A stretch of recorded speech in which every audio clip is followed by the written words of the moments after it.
15장. 사도행전 15장 22절에서부터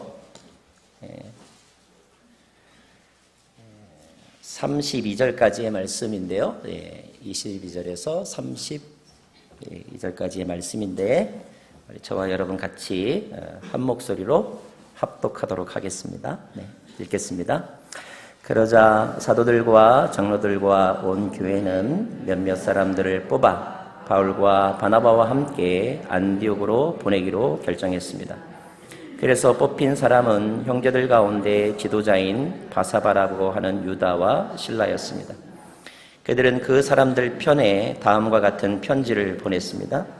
여러분의 형제인 사도들과 장로들이 안디옥과 시리아와 겔리기아에 있는 이방의 형제들에게 문안드립니다.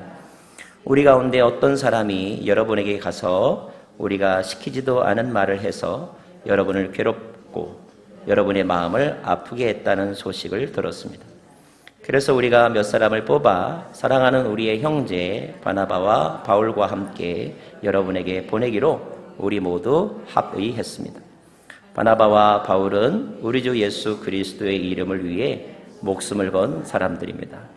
그러므로 우리는 이 편지의 내용이 사실임을 분명히 말해줄 유다와 실라를 보냅니다. 꼭 필수적인 사항 몇 가지 외에는 여러분에게 아무 짐도 지우지 않으려는 것이 성령의 뜻이며 또 우리의 뜻입니다. 곧 우상에게 바쳐진 음식과 피와 목매어 죽인 짐승의 고기와 음행만은 멀리 하십시오. 이런 조항만 잘 지키면 되겠습니다. 평안하십시오. 그들은 전송을 받고 안디옥으로 내려가 신자들을 불러 모은 후 편지를 전해 주었습니다. 그 사람들은 이것을 읽고 그 격려의 말씀에 기뻐했습니다. 31절 말씀까지 봉독했습니다. 오늘 그 예배 설교를 위해서 권 목사님하고 저하고 이렇게 핑퐁 줄다리기가 있었는데 저는 권 목사님이 설교하셔야 된다고, 권 목사님은 저보고 하라고, 그래서 이렇게 왔다 갔다 하다가 오늘 제가 이렇게 말씀을 전하게 되었습니다. 저는 설교하는 시간이 참 즐거운 그런 사람 가운데 한 명인데요. 그래서 지난 3년 동안 여러분과 함께 말씀을 나누는 이 시간이 참 행복했습니다. 그런데 오늘처럼 설교가 부담스러운 순간이 없는 것 같습니다.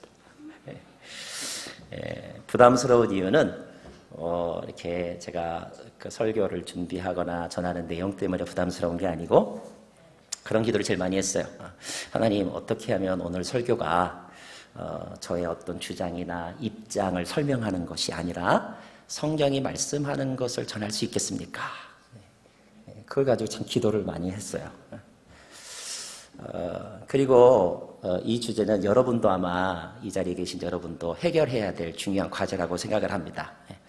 오늘 어떤 마음으로 내가 설교를 들어야 오늘 설교가 곽성환 목사의 주장이 아니라 하나님의 말씀으로 들을 수 있을까?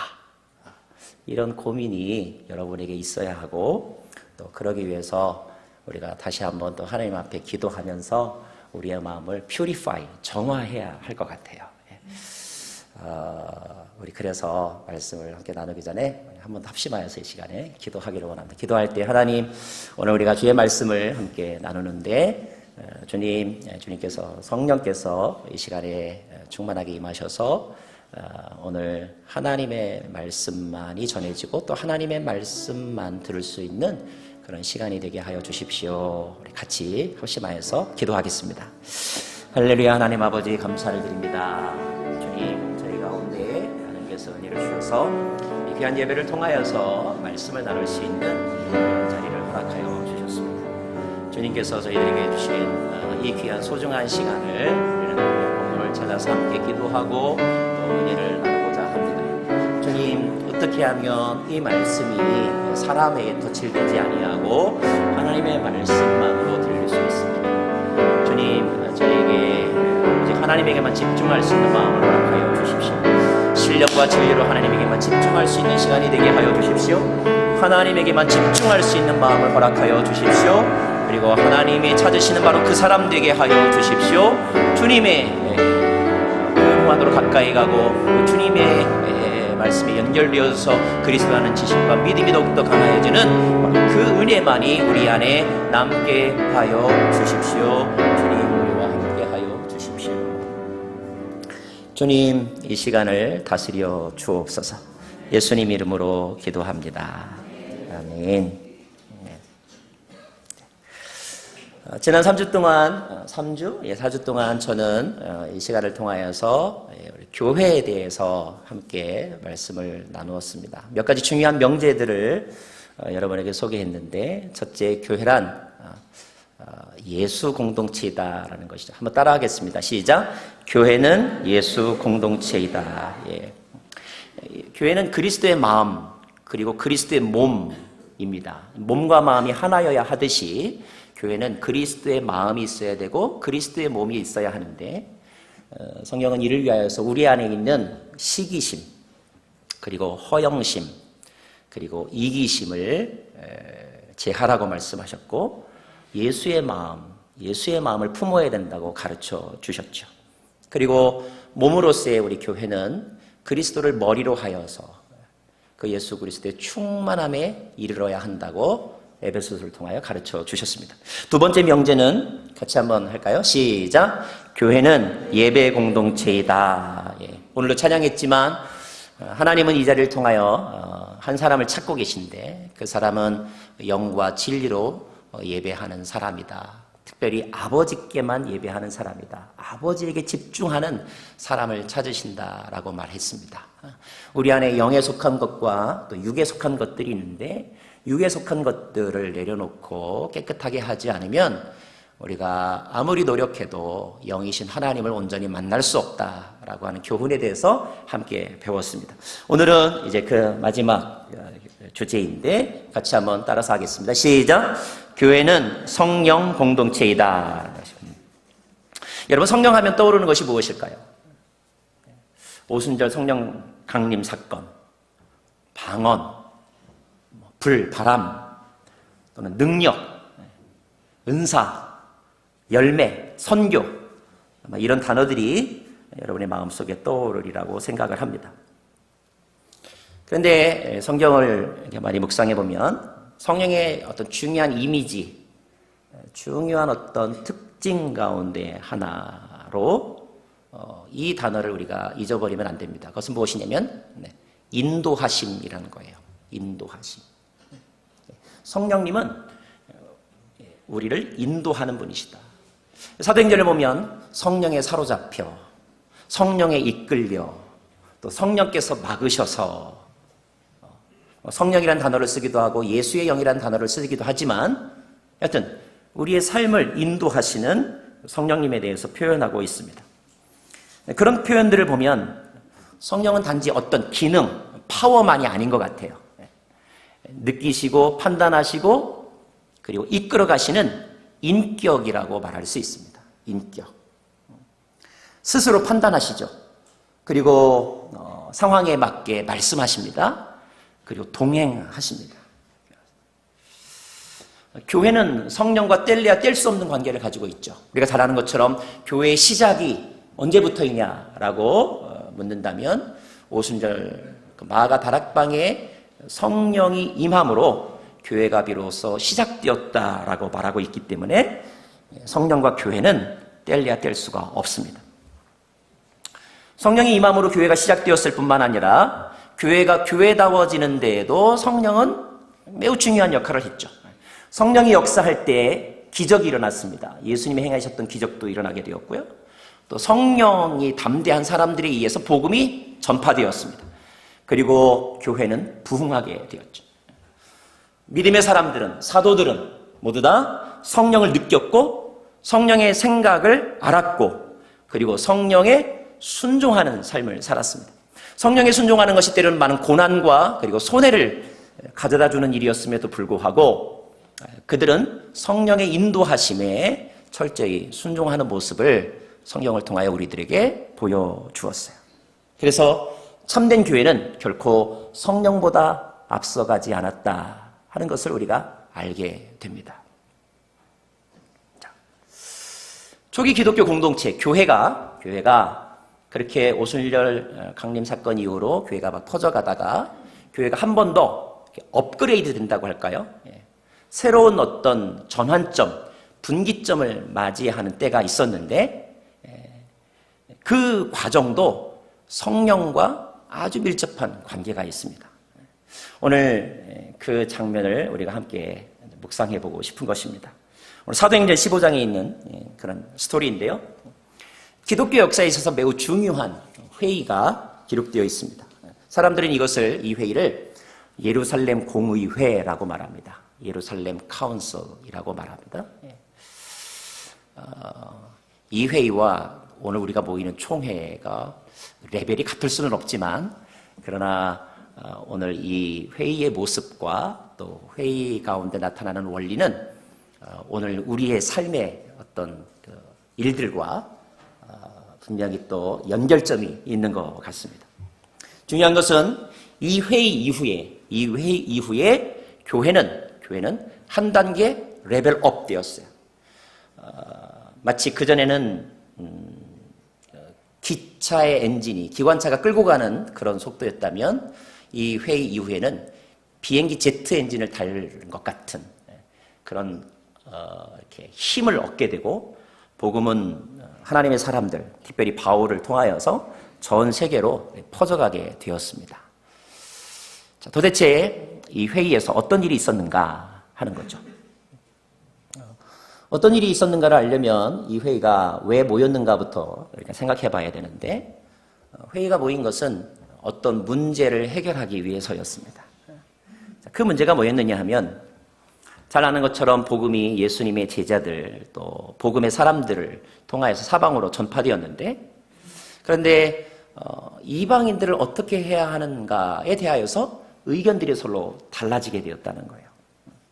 의견이 달라질 수밖에 없는 것은 해석이 다르기 때문입니다. 그리고 이런 해석의 차이는 어디에나 다 존재할 수 있죠. 문제는 이 해석의 차이, 의견의 차이가 시간이 지날수록 점점 더 이렇게 강해졌다는 거예요. 그래서 문제가 될 정도였다는 것입니다. 아마 이 예루살렘 회의가 일어난 것은 오순절 성령 강림 사건 후 적어도 약 한 10년쯤 지난 후의 일이라고 이렇게 학자들은 추측합니다.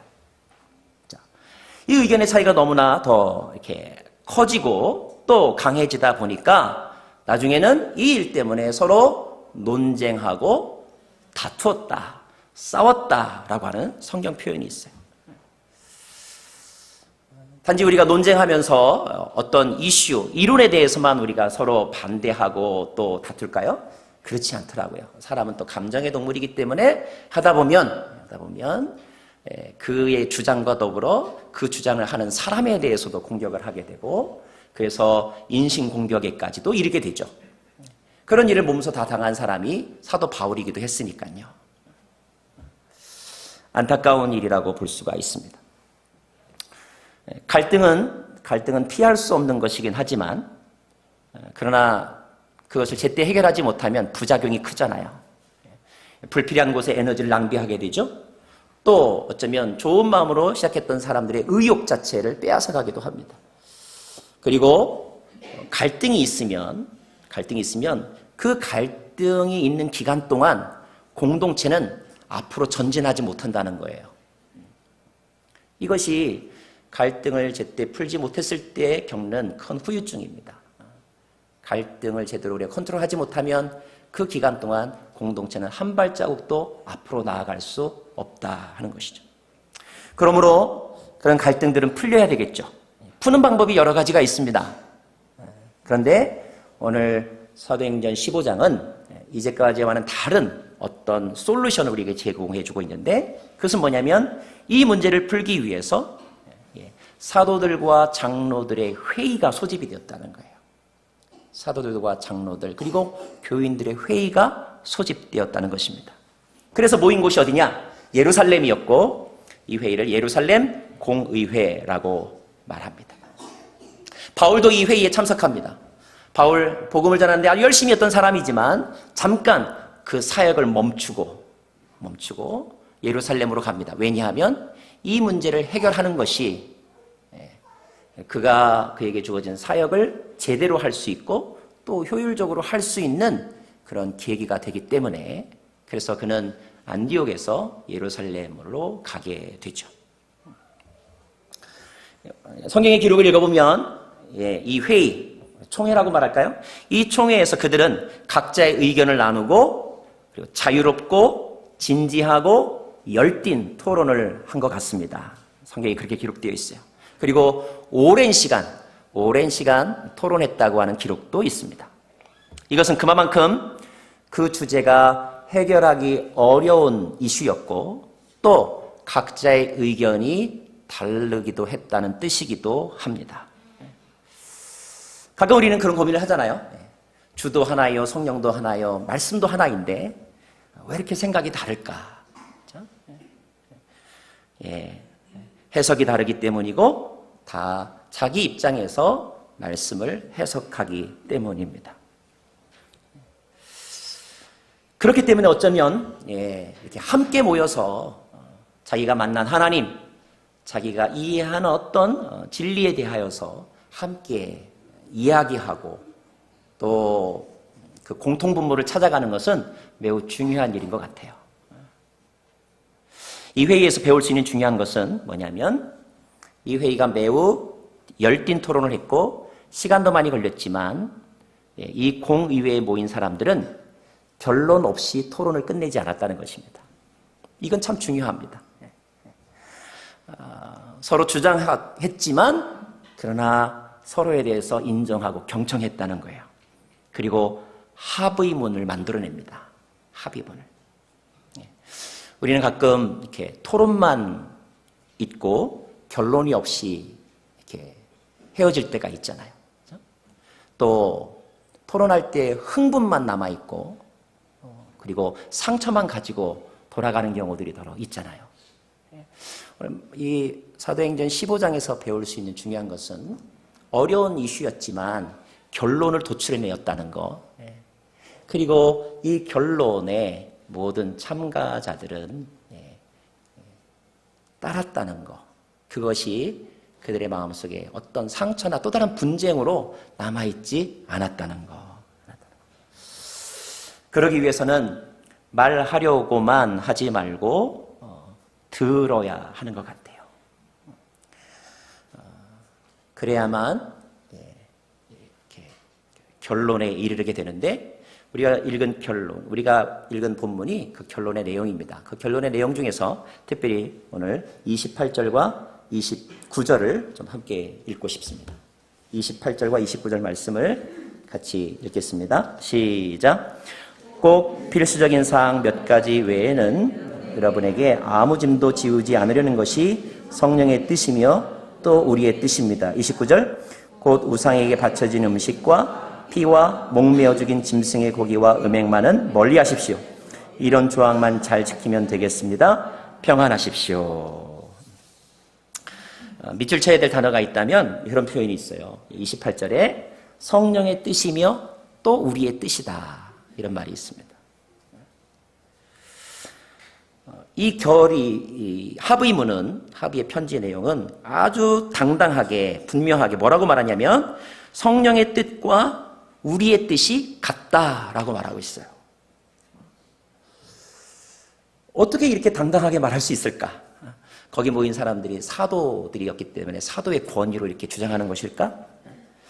만약에 사도들의 권위만으로 그렇게 주장했다면 그 자리에서는 그냥 참고 어글이 했겠지만 그 후에 이 결정으로 인한 부작용 또는 또 다른 논쟁이 있었을 거예요. 그들이 오늘 이렇게 성령의 뜻과 우리의 뜻이 같다라고 당당하게 표현할 수 있었던 것은 그들이 정말로 성령의 뜻을 찾았기 때문이었습니다. 자, 이 회의가 그리고 이 회의의 결론이 성령의 뜻을 찾아 그 뜻에 따르기로 결정하는데 아주 중요한 역할을 했던 두 명의 사람이 있어요. 그 중에 한 사람은 예수님의 수제자라 불리우는 베드로라고 하는 사람이고 그 중에 한 사람은 예수님의 동생인 야고보라고 하는 사람인데요. 오늘 그 본문을 그냥 설명 없이 한번 같이 좀 읽도록 하겠습니다. 먼저 베드로의 말을 한번 들어볼게요. 베드로가 한 말입니다. 우리 15장 7절에서부터 11절까지인데 한번 잘 생각하면서 같이 합독하겠습니다. 7절입니다. 제가 먼저 좀 읽습니다. 오랜 시간 동안 토론한 끝에 베드로가 일어나 그들에게 말했습니다. 시작! 형제들이여, 여러분도 알다시피 얼마 전에 하나님께서 여러분 가운데서 나를 선택해 이방 사람들도 내 입술을 통해 복음의 말씀을 듣고 믿게 하셨습니다. 그 마음을 아시는 하나님께서는 우리에게 하셨던 것처럼 이방 사람들에게도 성령을 주셔서 그들을 인정하셨습니다. 하나님께서는 그 마음을 믿음으로 깨끗하게 하셔서 우리와 그들 사이에 차별을 두지 않으신 것입니다. 그런데 여러분은 어째서 우리 조상이나 우리가 질 수 없었던 무거운 짐을 이방 신자들에게 지워서 하나님을 시험하려고 하십니까? 우리는 그들과 마찬가지로 주 예수의 은혜로 구원받는다고 믿습니다. 베드로의 발언입니다. 야고보, 예수님의 동생 야고보가 하는 말이 그 다음에 나와 있는데, 특별히 15절부터 19절 말씀을 또 같이 그 의미를 생각하면서 같이 읽겠습니다. 15절부터 읽습니다. 시작! 예언자들의 말씀도 이것과 일치합니다. 기록되기를 이 일 후에 내게 돌아와 다윗의 무너진 장막을 다시 지을 것이다. 폐허가 된 것을 내가 다시 짓고 내가 회복시킬 것이다. 그러면 남은 사람들과 내 이름으로 일컬음 받은 모든 이방 사람들이 주를 찾을 것이다. 이것은 오래전부터의 이 일을 알게 해 주신 여호와의 말씀이다 라고 했습니다. 19절, 그러므로 내 판단으로는 우리가 하나님께 돌아오는 이방 사람들을 괴롭게 해서는 안 된다고 생각합니다. 어떤 이슈에 대한 설명인지 여러분 아시죠? 베드로는 자신의 경험 속에서 깨달은 것을 오늘 간증처럼 이야기합니다. 야고보는 구약 성경 속에서 하나님의 뜻을 기억해냈습니다. 자, 베드로와 야고보가 함께 말한 그 메시지는 뭐냐 하면 이것입니다. 모든 사람들, 이방인이나 유대인이나 남자나 여자나 한국인이나 미국인이나 모든 사람들을 오직 은혜로 구원하는 것이 하나님의 뜻이다. 이것을 베드로는 자기가 경험한 사건 속에서 미닝을 찾았고, 야고보는 그가 읽은 성경에서 그 미닝을 찾아서 오늘 발언하고 있는 것입니다. 우리가 잘 아는 대로 원래 베드로가 처음부터 이런 생각을 했던 사람은 아니었어요. 그는 고넬료라고 하는 사람을 만나러 가기 전까지는 구원에 대해서 유대인 중심의 사고를 강하게 가졌던 사람이었습니다. 보자기 환상을 통하여서 겨우 생각이 바뀌었어요. 그 생각을 바꾸는 과정이 결코 쉽지 않았습니다. 야고보 역시 자기의 형 예수가 살아있을 때는 예수에 대한 믿음이 없었던 사람이에요. 때문에 예수님의 가르침도 받아들이지 않았겠죠. 그도 나름대로 자기가 만난 하나님에 대한 신앙이 있었던 사람이었습니다. 그런데 그가 예수님의 부활 후 오순절 다락방에서의 성령을 경험하고 나서 그의 생각이 바뀌었습니다. 그리고 오늘 그가 인용한 것처럼 말씀 속에서 구약에 39권이나 되는 많은 성경 구절이 있는데, 그 중에서 특별히 그들이 지금 논쟁하고 있는 이슈에 대한 하나님의 뜻을 찾아내어서 그것을 설명하고 있는 거예요. 자, 베드로가 말했으니까, 예수님의 동생이 얘기했으니까 누가 이 일을 제기하겠어? 분위기상 아무도 이 일을 제기할 수 없지 라고 생각이 들 수도 있겠죠? 그러나 더 중요한 것은 베드로가 말했냐 야고보가 말했느냐 보다 그들이 말한 이 내용이 예수님의 뜻과는 어떤 관계가 있는가 하는 것입니다. 우리가 요즘 요한복음 큐티하고 있죠? 어제자 본문 가운데 요한복음 6장 39절에서 40절 말씀을 저와 여러분 같이 한번 읽겠습니다. 요한복음 6장 39절과 40절 말씀입니다. 자막이 없으면 제가 읽어드릴게요. 요한복음 6장 제가 읽어드리겠습니다. 39절과 40절입니다.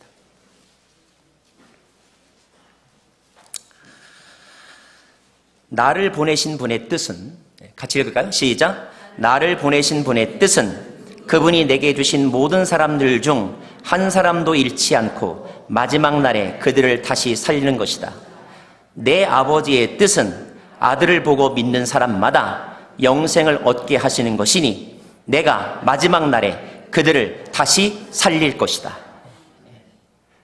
예수님은 나를 보내신 분의 뜻, 그리고 자기가 본인이 사역하는 그 뜻에 대해서 분명하게 말했는데, 그 말씀은 오늘 베드로나 야고보가 말한 내용과 표현은 다르지만 메시지는 똑같더라는 것입니다.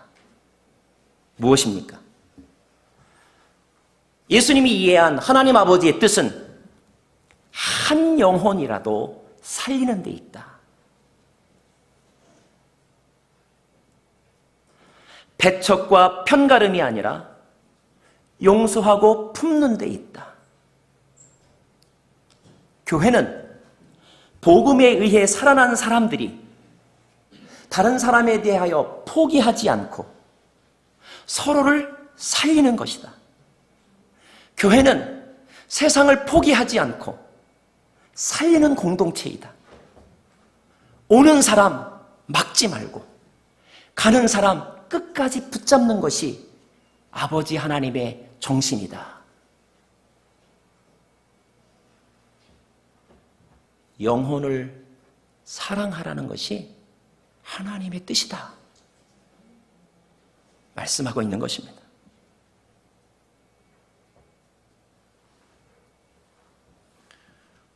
내게 오는 자 중에 한 영혼이라도 다 살리는 것, 이것이 예수님이 말씀하신 하나님의 뜻, 구약의 정신, 베드로가 경험한 사건의 의미라면, 그렇다면 오늘 그들이 고민하고 있는 이방인에 대한 문제는 어떻게 해결해야 할까요?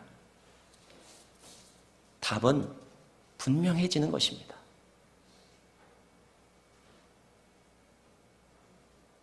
하나님께서 직접 할례 받지 말게 해라 라고 말씀하신 적은 없어요.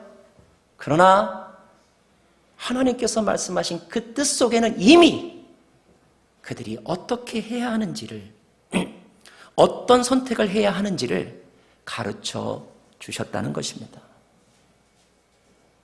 그래서 이 스피릿을 토대로 해서 합의문이 만들어진 것이죠. 여기서 우리가 한 가지 알아야 될 것이 있습니다. 그들은 그들의 모임에서 성령의 뜻을 선택한 것이 아니라 성령의 뜻을 발견했다 하는 거예요. 그들이 모여서 다수결로 하나님의 뜻을 정한 것이 아니라는 것입니다. 아니, 하나님의 뜻은 이미 그들이 모임을 하기 전에 그들의 삶 속에 계시되었어요. 하나님의 뜻은 이미 성경에 기록되어 있었습니다. 예수님의 말씀 속에 하나님 아버지의 뜻이 계시되어 있었어요. 이 회의는 하나님의 뜻을 정하는 회의가 아니라 성령께서 기억나게 하심에 따라서 다시 하나님의 뜻을 기억해내고, 그리고 그 뜻에 대한 순종을 결정한 자리였습니다.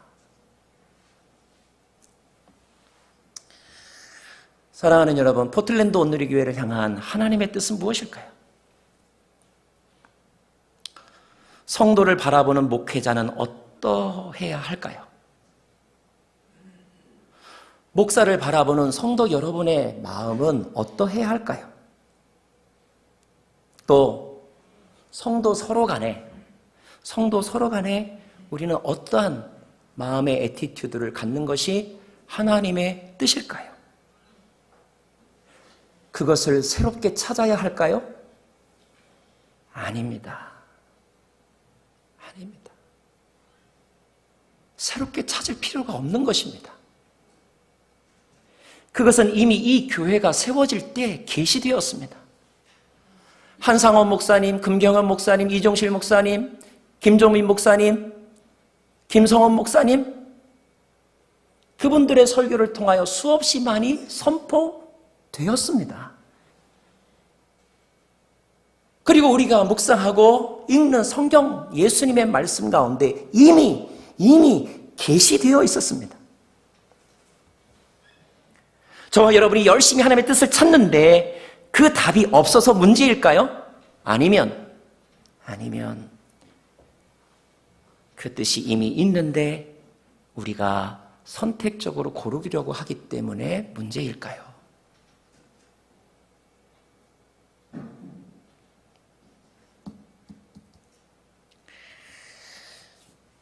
오늘도 새벽에 이렇게 안개자욱한 길을 운전하면서 오는데 4차선으로 이렇게 확장된 길을 운전하면서 기분이 너무 좋은 거예요. 처음에 왔을 때는 2차선 좁은 길이었는데 길도 확장이 되고 그리고 가로등도 생기고 그래서 이 틸 블루바드 올라와서 이렇게 내리막길 갈 때 기분이 참 좋습니다.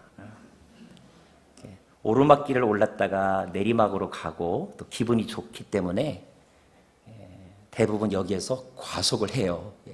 자기도 모르는 사이에 이렇게 스피드를 이제 오버할 때가 있습니다. 새벽 시간이니까 뭐 경찰은 없었지만 순간적으로 제가 아차 싶은 마음이 들었어요. 그래서 다시 속도를 줄였습니다. 속도를 줄이면서 이렇게 운전을 하고 오는데 문득 약 한 1년 전쯤의 일이 또 생각이 나는 거예요. 그때는 길이 2차선이었거든요.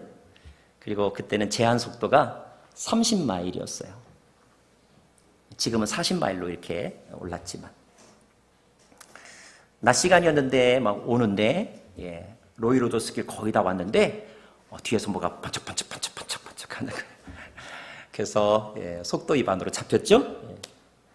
그래서 티켓을 받았는데 제 인생 역사상 최고 많은 벌금 520불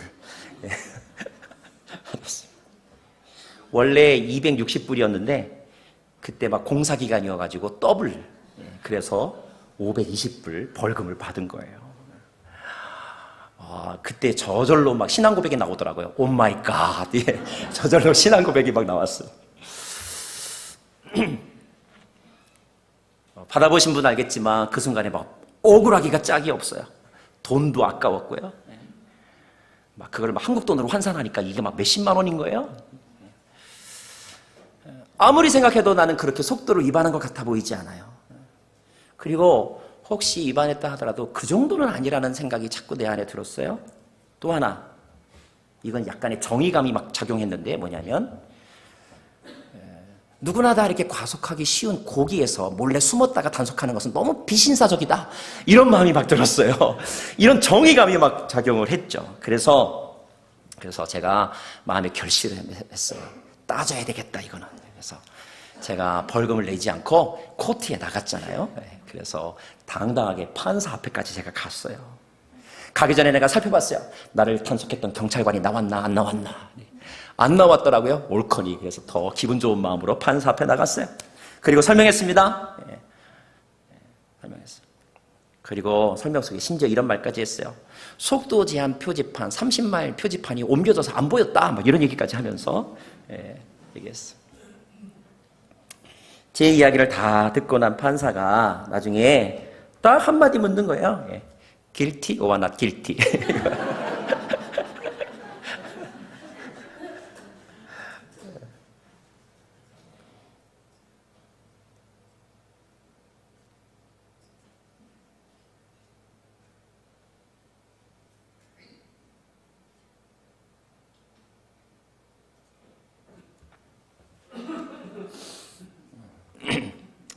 나중에 제가 다시 그 길을 운전해 보니까 30마일 표지판이 10개 가까이 되더라고요.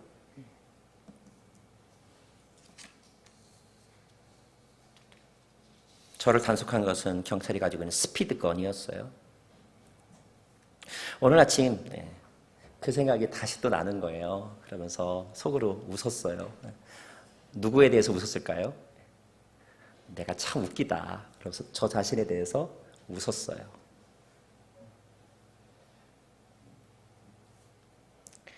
자, 말씀을 이제 마무리하겠습니다. 자, 오늘 우리가 예배 후에 갖는 총회를 예루살렘 공의회와 비교할 수 있을까? 무게감도 훨씬 덜한 것이고요. 또 의미도 좀 다릅니다. 하지만 우리가 비슷한 원리를 배울 수 있어요. 저는 오늘 총회에 참석하는 저와 여러분 모두에게 오늘 총회가 고민스러운 자리가 된 것에 대해서 마음이 많이 아픕니다. 그렇게 된 것은 목회를 한 저의 부족함 때문이고요. 그리고 또 어쩔 수 없이 제도를 만들 수밖에 없는 인간의 연약함 때문이에요. 우리가 하나님이 주신 성품대로만 다 살면 법이 왜 필요하겠어요? 제도가 왜 필요하겠어요? 그죠? 인간이 그럴 수 없기 때문에 어쩔 수 없이 우리는 법을 만들어야 되고 또 그런 제도를 만들 수밖에 없는 인간의 연약함이 있고 그 때문에 오늘 이 자리에 계신 우리 모두는 고민도 되고 또 마음의 부담도 되는 것이죠. 자, 그렇다면 어떻게 해야 할까요? 저는 오늘의 총회가 하나님의 뜻을 정하는 총회가 되어서는 안 된다고 믿습니다. 하나님의 뜻은 다수결에 의해서 정해지는 것이 아니기 때문이에요. 저는 오늘의 총회가 무엇이 하나님의 뜻이냐를 선택하는 자리가 아니라 하나님의 뜻을 우리 모두 다시 발견하고 순종을 결단하는 자리가 되기를 바랍니다.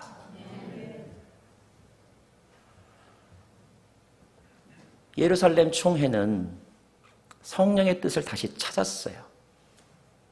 열띤 토론을 했던 사람들도